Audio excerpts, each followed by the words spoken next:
I'm Dr. Fred Flandry. I'm an orthopedic surgeon at the Hughston Clinic in Columbus, Georgia. It's special to us, and I think it's important to know that the model that's used for taking care of teams really all over the world now started with Dr. Hughston and Steve Hunter here in Columbus, Georgia, and we formed the Institute for Athletic Healthcare Research. And basically what we did was take over conducting all the high school physicals.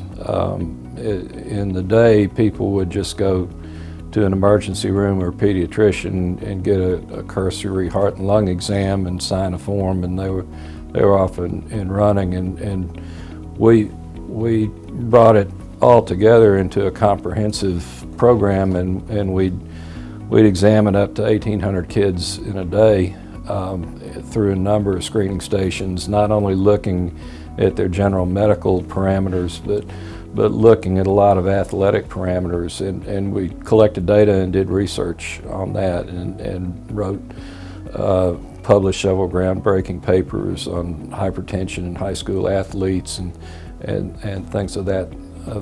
And along with that, we then made sure that there was a doctor standing on every sideline at every game in this region.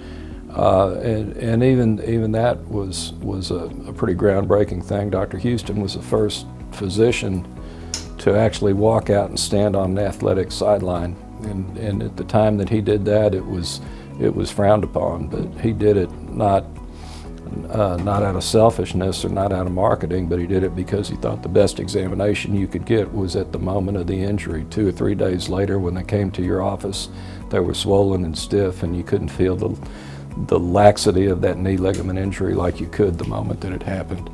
And you were there to take care of a concussion, and you were there to take care of an acute fracture, which certainly happens from time to time. And so his model for standing on the sideline became an international standard. The concept of an athletic screening exam became the international model for doing that. The combines that the NFL does are patterned after what started in little old Columbus, Georgia, and that's kind of exciting.